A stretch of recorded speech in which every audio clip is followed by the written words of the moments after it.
cuerpo de Cristo y pedir este perdón como Él lo está haciendo. Me permiten buscar la palabra, no tengo ningún ujiero hoy en el altar, así que tengo que venirme para aquí y buscarme.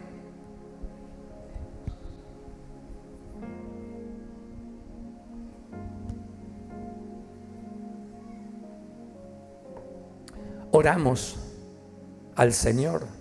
Incline su rostro por un segundo, por favor.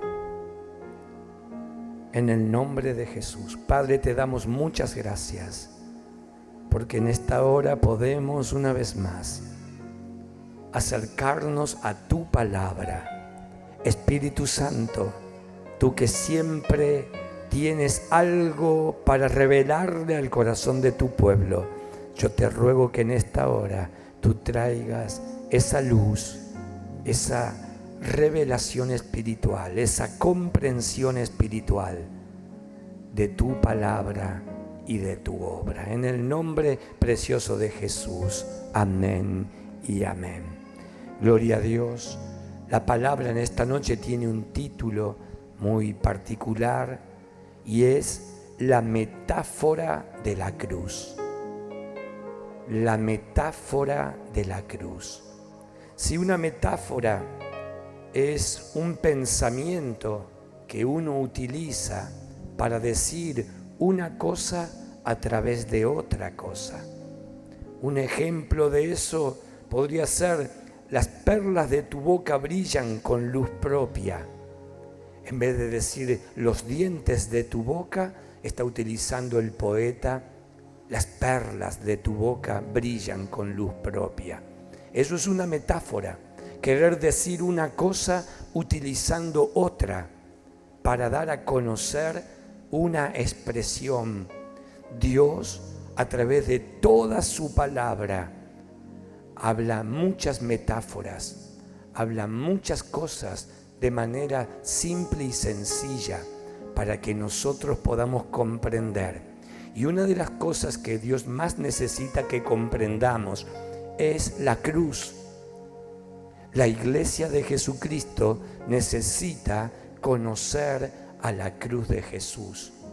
Y Dios, a través de la palabra, utiliza 3 metáforas que las vamos a examinar en esta noche para hablarnos acerca de lo que sucedió en la cruz del Calvario.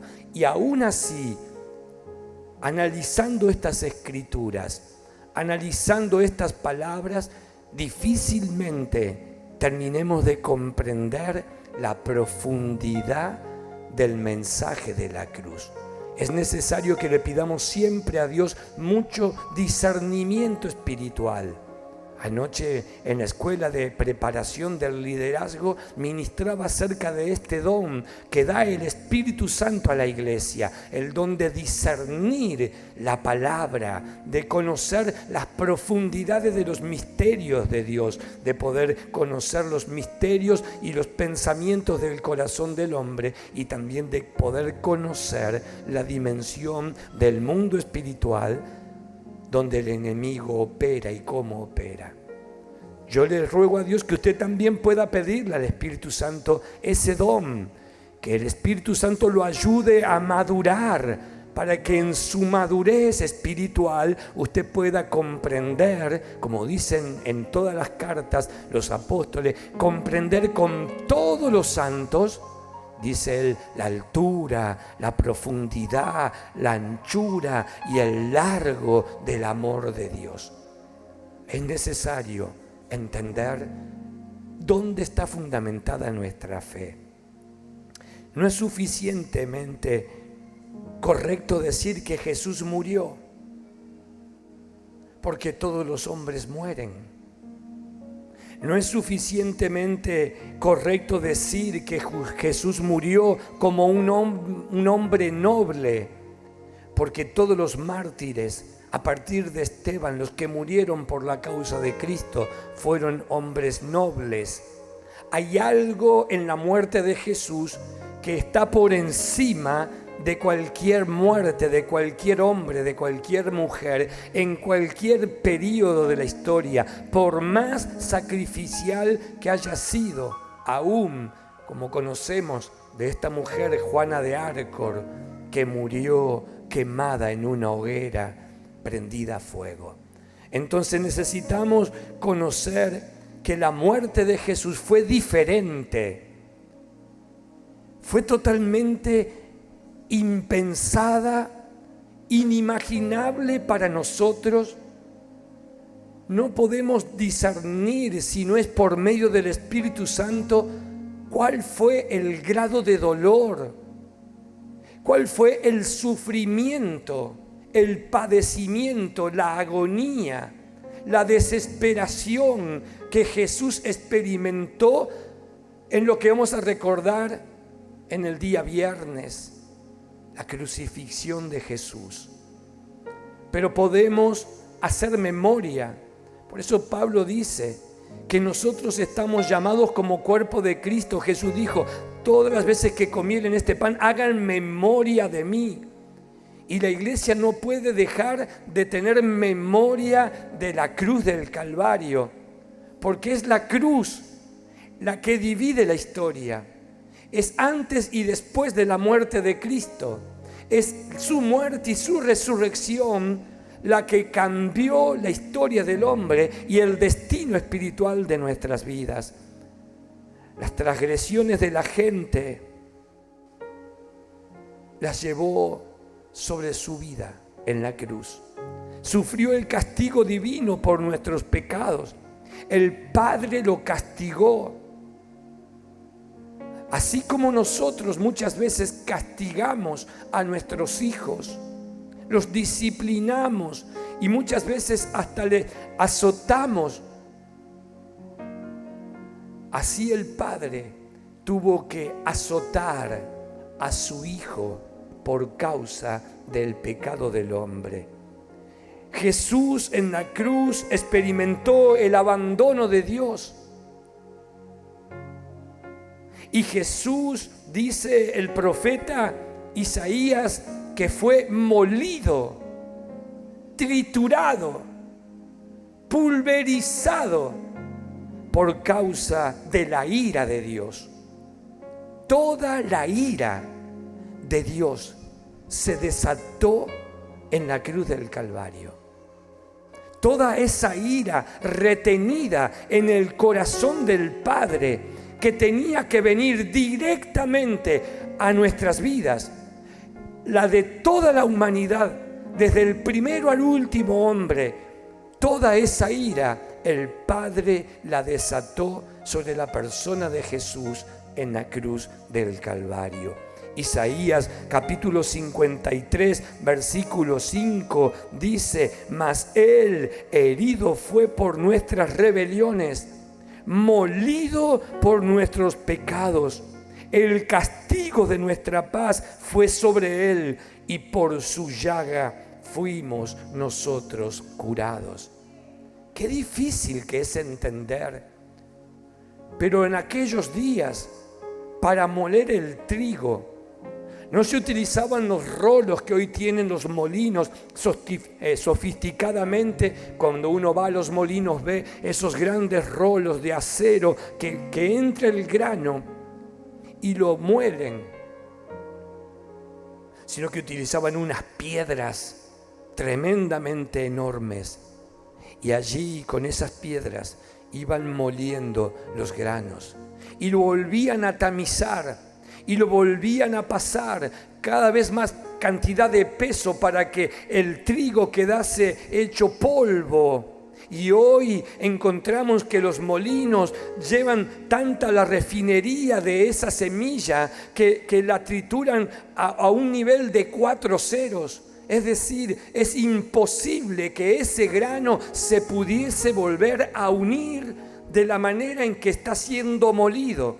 De igual manera, el profeta Isaías, por revelación del Espíritu Santo, 700 años antes de que Cristo naciera, 700 años antes, él está hablando al pueblo de Israel de lo que le habría de ocurrir a su ungido, al Mesías, a Yeshua, al Señor, al Salvador de nosotros, de nuestros pecados, de cómo iba él a recibir el castigo, el castigo de tu paz y el castigo de mi paz fue cargado sobre él. En el Nuevo Testamento, especialmente en los Evangelios, Marcos deja por escrito esta expresión. Marcos capítulo 15, en el verso 34, dice que a la hora novena, Jesús a las 3 de la tarde, ya estando crucificado, después de haber estado desde el jueves por la noche, después de haber cenado, después de que tomó el pan, después de que bebió de la copa, después de que estuvo en el Getsemaní orando por 3 horas, como a la medianoche Jesús fue tomado cautivo, allí en la primera vigilia, en la vigilia del gallo, y allí Jesús es llevado al pretorio, allí a donde se lo comienza a juzgar. Y desde ese mismo momento Jesús comenzó a ser azotado con vara en su cabeza. Le vendaron los ojos, le golpearon una y otra vez sobre su cabeza. Lo desnudaron, le dieron 39 azotes en su espalda, se hizo una sola llaga, porque el látigo con el que le pegaban tenía 8 cuerdas y en su interior trozos de huesos y trozos de clavos que se llaman clavos miguelitos, que son como una S, que cuando esas cosas se clavaban en la carne, en los tejidos, en los músculos de la espalda de Jesús, como fueron uno milimétricamente puesto al lado del otro. No es que todos fueron en el mismo lugar, fueron uno al lado del otro. 39 azotes que hicieron de su espalda, desde la nuca hasta la cintura, una sola llaga, una sola herida. No dice por sus llagas, no, por su llaga, su espalda completamente destrozada. A las 3 o 4 de la mañana le arrancaron la barba. No es que lo afeitaron y le pusieron crema, le arrancaron literalmente la barba, se la arrancaron. Mas todo el vía crucis que tuvo durante la mañana, en el camino hasta el Gólgota, al monte de la Calavera, y allí recién a las 3 de la tarde, muerto de sed, y poniéndole vinagre, vino podrido en su boca. Después de todas estas cosas, después del diálogo con los ladrones, entonces él dice: Padre, en tus manos encomiendo mi espíritu. Pero antes dice: Eloi, Eloi, lama sabactani, que traducido es: Dios mío, ¿por qué me has desamparado? Jesús tuvo, por ser Dios, una perfecta comunión con su Padre, porque Él es eterno. Él estuvo en el principio. Jamás experimentó ni siquiera un segundo de separación de su Padre. No conocía en su espíritu lo que es estar fuera del ámbito del amor de su Padre. No pudo, jamás había experimentado lo que ahora a él le está ocurriendo. Jesús en la cruz, o la cruz para Jesús, fue tan terrible que la verdad que es muy difícil poder nosotros, a través de la imaginación, poder comprender. Por eso es necesario que el hombre o la mujer de Dios le pida al Espíritu Santo revelación. Porque cuando la cruz se revela, dice que para unos es locura, pero para nosotros es poder de Dios para salvación. La cruz del Calvario se te tiene que revelar, porque es frente a la cruz donde el hombre tiene que decidir. Es frente a la cruz, es donde el hombre o la mujer tiene que entregar su vida. Entonces, cuando Jesús está allí soltando estas palabras que escribe Marcos, Jesús está haciendo uso del Salmo 22. Isaías 53 y el Salmo 22 son palabras proféticas acerca de Jesús. No está hablando acerca de David. David está siendo un instrumento en las manos del Espíritu Santo para dar a conocer los padecimientos de Jesús. Y aquí en este salmo aparece la primera metáfora: Jesús como gusano.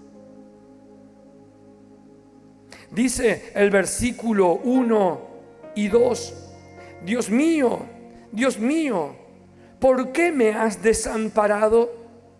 ¿Por qué están tan lejos de mi salvación y de las palabras de mi clamor?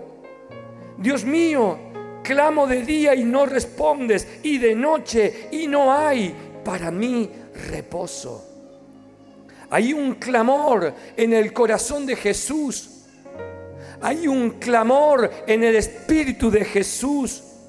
En estos dos versículos, Él está exponiendo delante del Padre una queja. Él está diciendo: Dios mío, ¿por qué me estás haciendo esto, Padre? ¿Por qué yo estoy experimentando este sentimiento? ¿Sí? ¿Por qué me abandonas? ¿Por qué me tienes en este desierto? ¿Por qué me siento solo y perdido? Él está exclamando en la cruz todas estas cosas.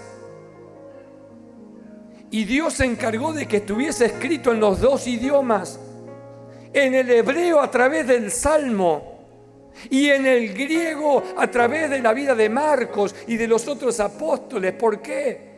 Porque Dios quiere que toda la humanidad, tanto judíos como griegos, como esclavos, como libres, como blancos o como negros, todos podamos conocer lo que Jesús sufrió y padeció en la cruz del Calvario. No era un mensaje solamente para el pueblo de Israel, era para todo aquel que se quiera acercar a Dios y lo vaya a hacer por medio de la fe. Tendrá que tener comprensión de esta verdad espiritual. Jesús está diciendo: ¿por qué estás haciendo oído sordo a mi clamor? Te estuve rogando y te estoy rogando. Si puedes pasar de mí esta copa, si puedes librarme de tener que atravesar esta situación. Y parece que vos, que un día dijiste que yo era tu hijo amado, el que te producía complacencia, cuando abriste los cielos y toda la humanidad escuchó tu voz que dijiste: este es mi hijo amado, el que me produce complacencia. ¿Cómo puede ser ahora que tu hijo amado te esté clamando, te esté rogando y te esté suplicando y tú no lo escuches? ¿Que eres un Dios de doble persona? ¿Que borras con el codo lo que escribes con la mano? ¿Que un día dices una cosa y ahora me dejas abandonado a mi suerte? Ahora que me ocurra lo que me ocurra y a ti no te importa. ¿Por qué me has abandonado?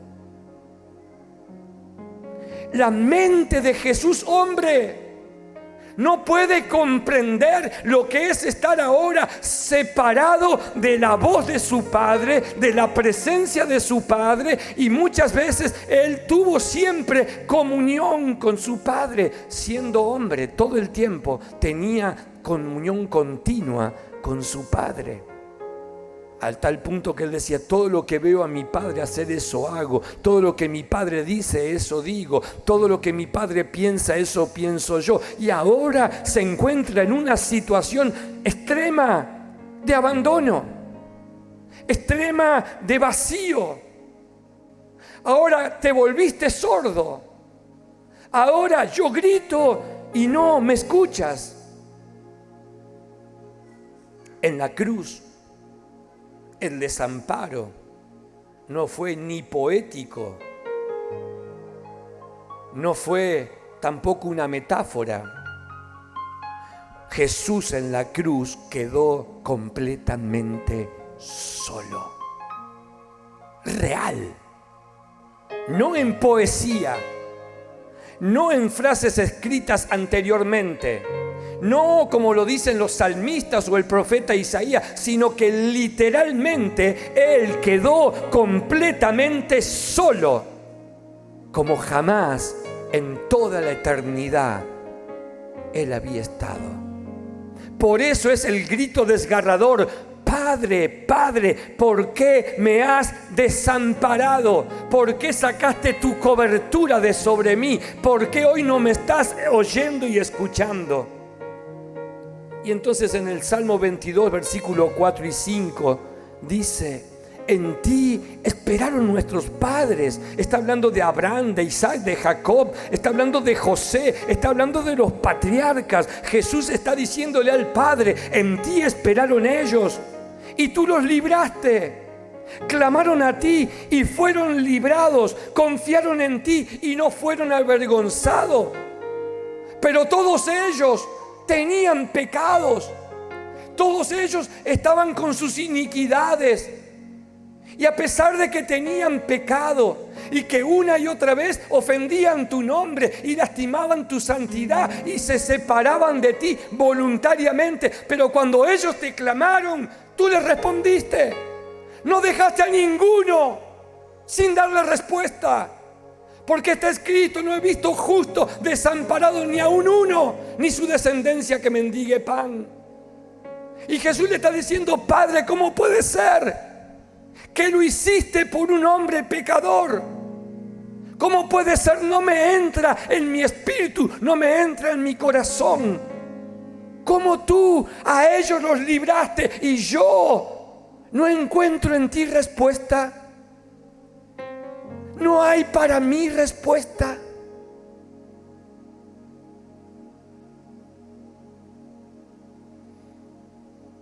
Yo soy tu hijo, el que siempre hizo tu voluntad, el que nunca te falló, el que nunca te abandonó, el que siempre te sirvió. Sin embargo, hoy que clamo, no tengo respuesta. No tengo respuesta. Lo único que tengo es silencio, silencio, silencio de parte tuya. ¿Puedes darme un motivo por el cual no me respondes? Papá, ¿podés darme un motivo por el cual no me respondes a mi clamor? ¿Por qué me estás dejando tan solo? No le está diciendo: mirá que el pueblo de Israel me abandonó. No está diciéndole eso. Jesús no está hablando de ese tema. Jesús está diciéndole: ¿por qué tú, el Dios eterno, el gran yo soy, el creador de todas las cosas, que yo estoy en ti y tú estás en mí, por qué hoy estás provocando esta situación de desamparo? Y en el medio de todo este proceso, mientras que Jesús está en su batalla espiritual, viene a su espíritu la revelación que aparece en el versículo 3. El Salmo 22:3 dice: pero tú eres santo, tú que habitas entre las alabanzas de Israel. Es decir, voy a aceptar que no me vas a responder. Voy a aceptar que me estás dejando completamente solo. Lo voy a aceptar porque conozco de que solamente tú eres santo, y como eres santo, eres perfecto y tu voluntad es perfecta. Y entonces yo no voy a dudar de que algún motivo, algo mayor, algo superior, tú tienes preparado para que yo pueda atravesar esta situación. Nosotros necesitamos aprender a confiar en la santidad de Dios.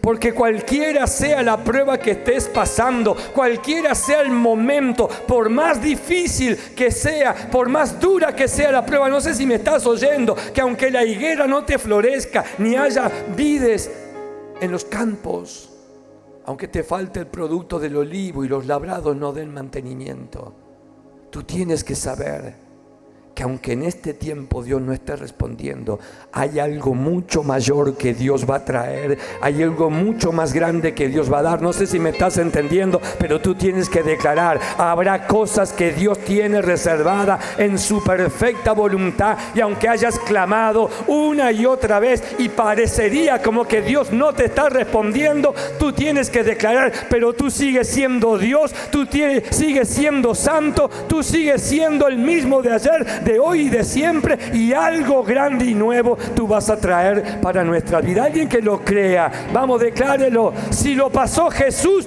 usted también y yo también lo vamos a poder pasar.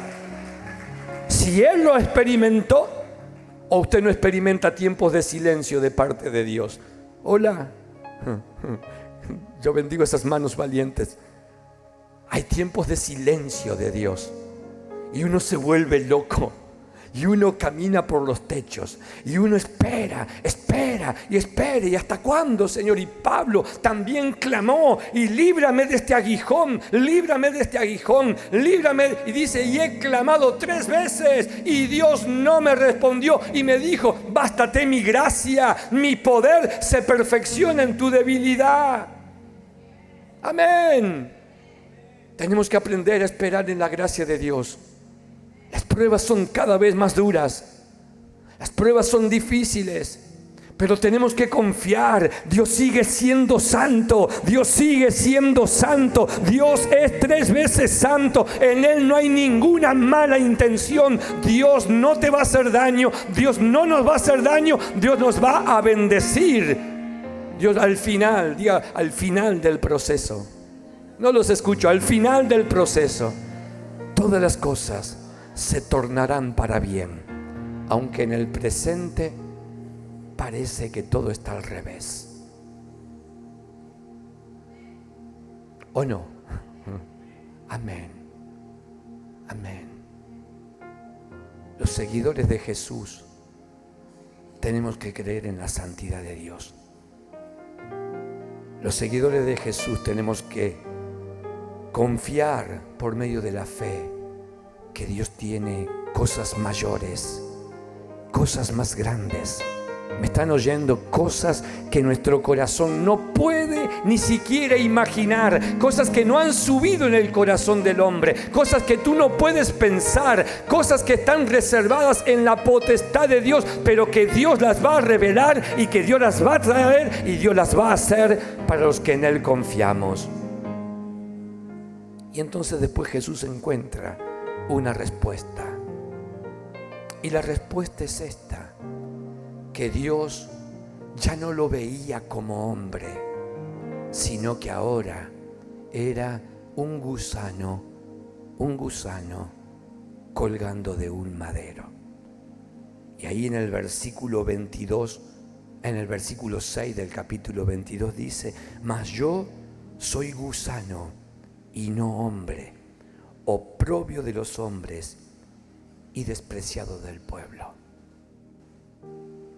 Literalmente, Jesús experimentó esto.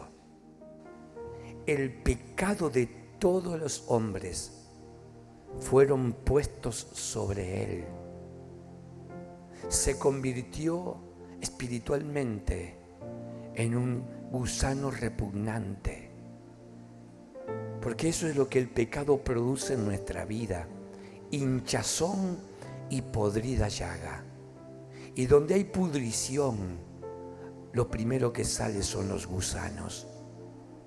Y los gusanos que salieron del cuerpo de Pilatos cuando se lavó las manos, y los gusanos que están en nuestro interior, fueron puestos sobre el Santo de Israel.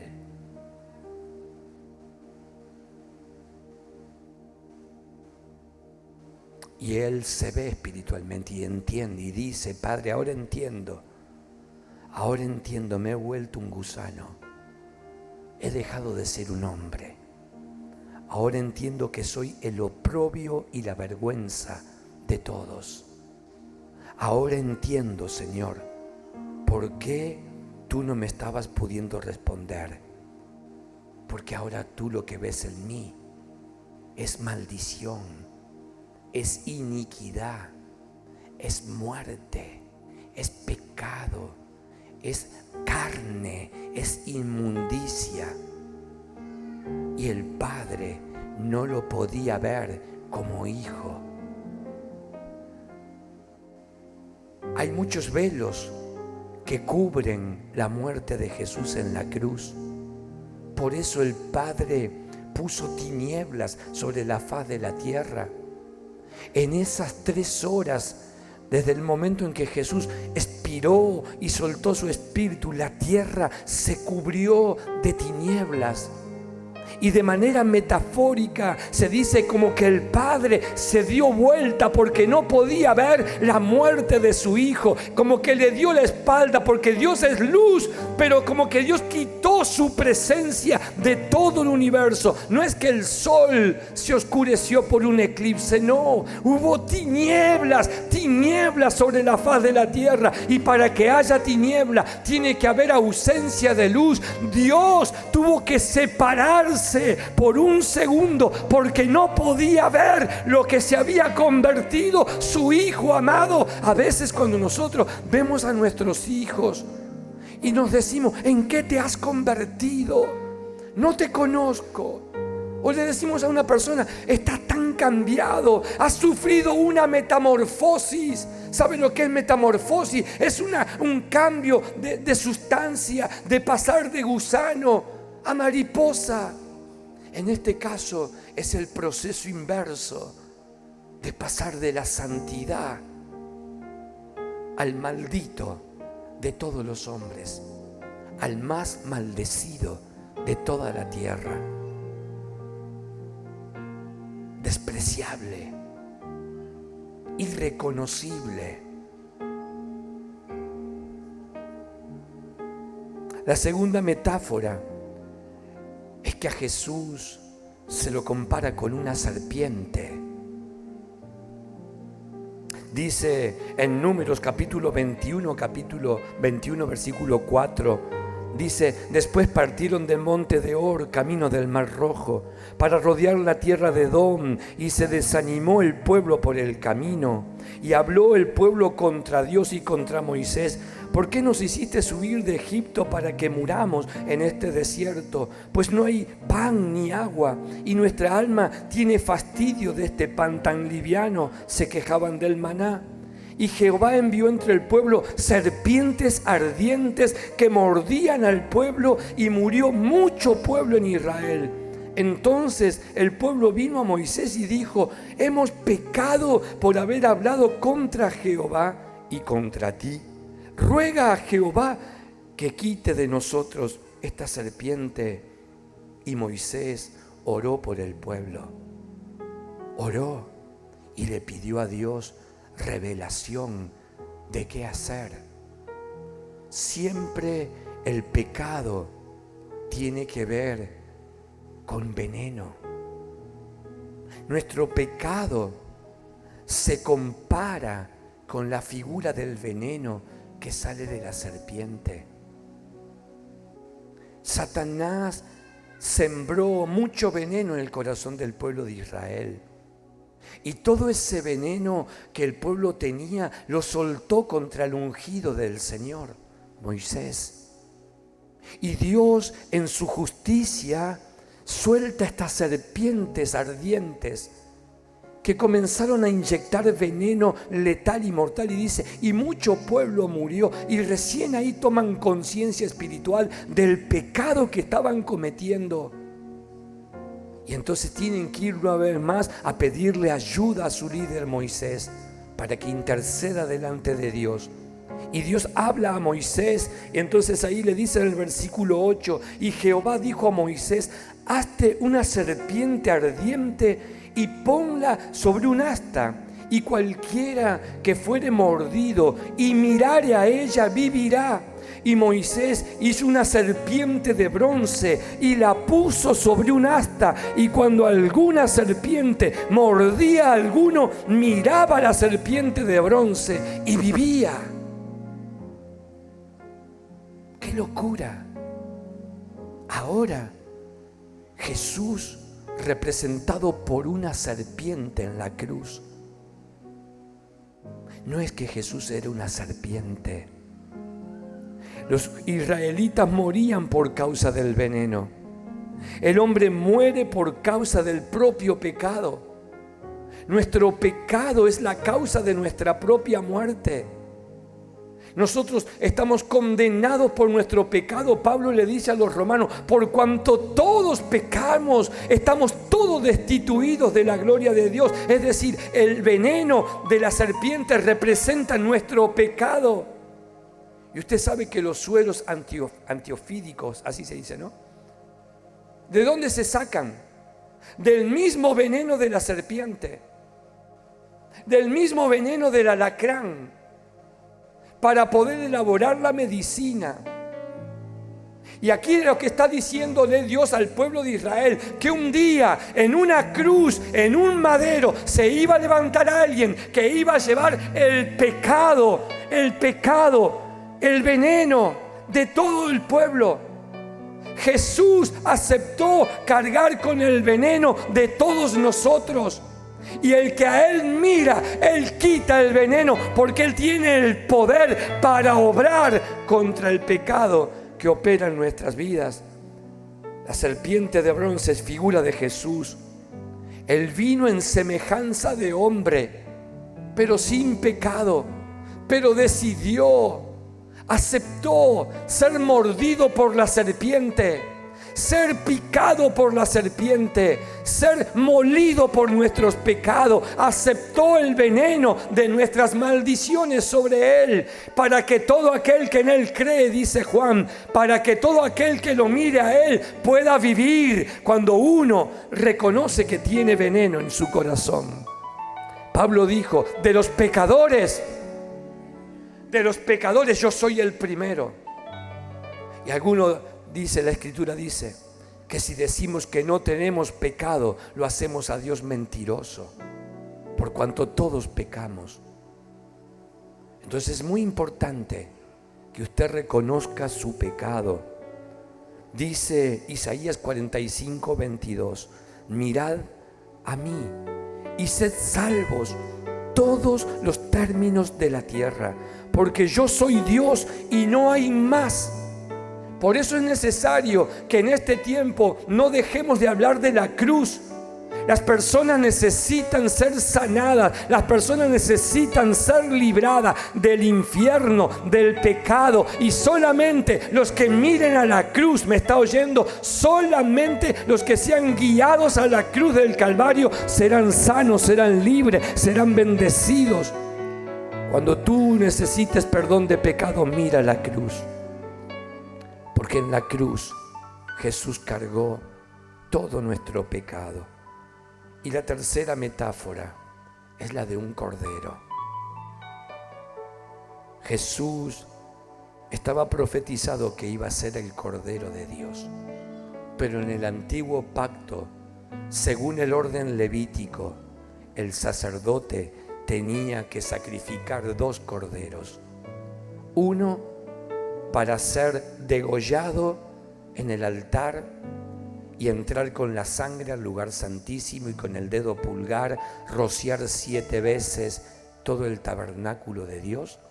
Y el otro cordero sobre el cual se imponían las manos y era enviado al desierto a morir. Dice la Escritura en Levítico 16, versículo 9 al 12: y hará traer Aarón el macho cabrío sobre el cual cayere la suerte por Jehová, y lo ofrecerá en expiación. Mas el macho cabrío sobre el cual cayere la suerte por Azazel, lo presentará vivo delante de Jehová, para hacer la reconciliación sobre él, para enviarlo a Azazel al desierto. Y hará traer Aarón el becerro que era para expiación suya, y hará la reconciliación por sí y por su casa. Y degollará en expiación el becerro que es suyo. Después tomará un incensario lleno de brasas de fuego del altar delante de Jehová, y sus puños llenos de perfume aromático molido, y lo llevará detrás del velo. Cuando Jesús es bautizado en el río Jordán, Juan el Bautista, según el orden sacerdotal levítico, era el próximo sumo sacerdote del templo, su padre Zacarías, y después venía él, Juan el Bautista. Él tenía que estar presidiendo esta ceremonia en la Pascua para poder pedirle perdón a Dios por los pecados de todo Israel. Pero Juan el Bautista se sale del orden levítico y entra en el orden del sacerdocio de Melquisedec. Y entonces Juan el Bautista, cuando lo reconoce a Jesús, dice: este es el Cordero del mundo, el que quita el pecado del mundo. Cuando Juan el Bautista lo está bautizando a Jesús, Juan el Bautista puso sus manos sobre Jesús y sacerdotalmente confesó el pecado de todo Israel sobre Jesús. Es lo que hacía el sumo sacerdote. Le traían 2 machos cabríos, 2 becerros, y entonces tiraban la suerte con una piedra que tenía el sacerdote, y al que le tocaba vivir era sobre el cual el sacerdote ponía las manos y decía: Señor, te confesamos el pecado de todo el pueblo de Israel. Y luego a ese cordero se lo llevaba al desierto y se lo soltaba, y allí en el desierto moría, llevándose el pecado simbólicamente de todo Israel. El otro cordero tenía que ser degollado y tenía que ser sacrificado y derramada su sangre para que pudiera entrar al sacerdote. Jesús es el Cordero de Dios. Él, y sobre Él fue confesado el pecado de todos nosotros. Y como Cordero fue llevado al desierto. El Espíritu Santo lo tomó y lo llevó 40 días al desierto. Todos los animales de manera natural solamente duraban hasta 37, 38 días en el desierto. Nunca llegaban al día 40 porque antes morían de hambre, de sed, morían comidos por los lobos, devorados o picados por serpientes. Y Jesús, al igual que ese cordero, metafóricamente fue llevado al desierto, pero venció por nosotros. Luego es traído para ser sacrificado en la cruz. Ahora viene el proceso para poder volvernos a introducir al paraíso. Cuando el hombre es expulsado del paraíso, Dios puso en las puertas, en las 4 puertas del paraíso, puso querubines con lanzas para defender la entrada. El hombre salió afuera del paraíso y comenzó a experimentar las consecuencias del pecado. Y comenzó a experimentar que las espinas le lastimaban los pies. Y comenzó a experimentar dolor y cansancio. Y entonces el hombre dijo: vamos a volvernos para el paraíso. Pero cuando llegaron a las puertas del paraíso, se enfrentaron con estos querubines guardianes que tenían en sus manos unas lanzas tan grandes y tan fuertes que ninguno de ellos se atrevería a enfrentarlo. Pero Jesús, cuando dice que vas a estar conmigo en el paraíso, le está diciendo al ladrón que está en el costado derecho: a mí no me va a importar que la lanza me traspase. Yo voy a poner mi pecho para entrarte nuevamente y llevarte al nivel de restitución que tú tienes que tener, porque yo soy el nuevo Adán, que vengo a poner mi vida por causa de nosotros. Entonces Jesús es el Cordero que cargó tu pecado, pero Jesús es el Cordero que derramó su sangre para perdonarte todos tus pecados. Nosotros pensamos que la muerte fue algo liviano. La muerte fue algo tremendo, tan tremendo que su corazón estalló en 1000 pedazos, en millones de pedazos. Su corazón literalmente salió por su costado.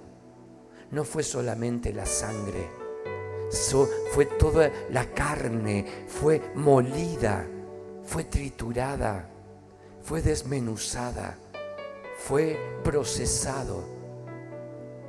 Y dice la poesía de esa hermosa canción que muchas veces cantamos y no la entendemos: tus venas lloraron, tus venas lloraron, pero no lágrimas. Sus venas lloraron sangre. Mas nosotros, dice Isaías, lo tuvimos por azotado de Dios, lo tuvimos por un pelele, lo tuvimos por un don nadie. Dice, nosotros lo mirábamos y movíamos la cabeza. Eso es lo que hizo el hombre. Mira, este dijo que iba a derribar el templo y que en 3 días lo iba a volver a construir. Mira este que dijo que era el Hijo de Dios. Mira este, nosotros lo tenemos. Este fue uno que se llevó de arriba 39 azotes. Yo no sé cómo tú lo tienes a Jesús. Yo no sé cuánto tú valoras la cruz. Yo no sé si tú amas la cruz, si tú te abrazas a la cruz, si tú entiendes la cruz, si tú agradeces a Él que haya ocupado tu lugar, mi lugar. Porque todo ese proceso, si hubiésemos querido ser salvos, nos hubiese correspondido, escuche bien, de manera personal a cada uno de nosotros. Y yo no sé si lo hubiera soportado. Tengo mucha fe, pero no me alcanzaría. ¿A usted le alcanzaría su fe para soportar la muerte de cruz? Entonces, ¿cómo no decirle gracias? Sencillamente, gracias por tu sacrificio en aquel madero, por haberte hecho maldito, maldito, por causa mía. Entonces dice la palabra, al que no conoció pecado, 2 de Corintios, al que no conoció pecado, por nosotros lo hizo pecado, para que nosotros fuésemos hecho justicia de Dios en él. Y en Gálatas 3:13 dice, Cristo nos redimió de la maldición de la ley, hecho por nosotros maldición, porque escrito está, maldito es todo aquel que es colgado de un madero. Ponete sobre tus pies. Espero que en las próximas horas de lo que queda de esta Semana Santa, en tu corazón puedas meditar en esta palabra y con tus palabras, con tu corazón, sencillamente puedan salir de tus labios una sola palabra: yo te doy gracias, yo te doy gracias, yo te doy gracias. En la cruz diste tu vida y entregaste todo allí, y vida eterna derramaste al morir. ¿Cuántos pueden darle gracias al Señor en esta noche? Lo hacemos adorándole. Por un momento cierra tus ojos, posiciona tu espíritu frente a la cruz, y mientras adoramos, dale gracias.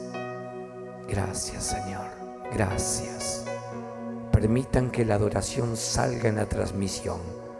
Sí, en el nombre de Jesús, adoramos al Señor.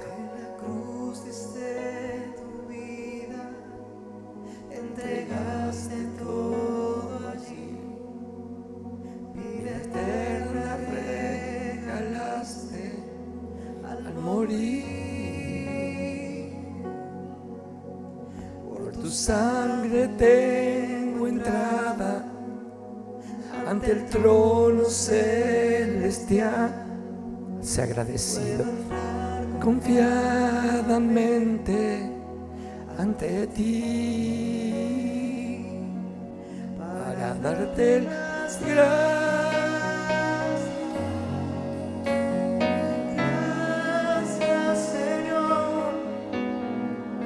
Gracias mi Señor Jesús.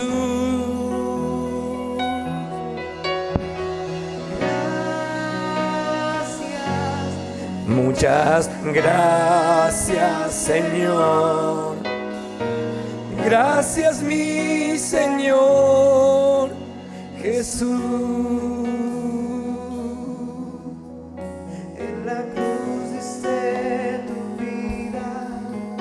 Entregaste todo allí, vida eterna regalaste al morir. Por tu sangre tengo entrada ante el trono celestial. Yo puedo entrar confiadamente ante ti para darte las gracias. Sea agradecida, iglesia. Bendice la cruz del Calvario. Gracias mi Señor Jesús. Perdónanos, perdónanos, perdónanos, Señor. Perdona nuestro pecado, perdona nuestra maldición, perdona nuestras maldades, nuestros adulterios, nuestras fornicaciones, nuestros robos, nuestras mentiras y nuestros engaños. Perdona nuestro ego, perdona nuestras miserias, perdona nuestras afrentas. Sí, Señor, perdón, perdón. Contra ti hemos pecado, contra el cielo y contra ti. Perdónanos, Señor. Gracias, oh Señor. Lávanos, lávanos con tu sangre. Límpianos más y más. Purifícanos, santifícanos. Oh, gracias, Señor. Gracias, mi Señor Jesús. Gracias. Levántale un aplauso a la cruz del Calvario. Alguien que alabe esa cruz. Alguien que glorifique la cruz de Cristo. Vamos. Alguien que declare que hay poder. El Evangelio es poder. El Evangelio es poder de Dios. Es locura para los que se pierden, pero para nosotros la cruz del Calvario es poder de Dios para salvación, para sanidad, para restauración. Llévate toda carga. Llévate toda carga a la cruz, Señor.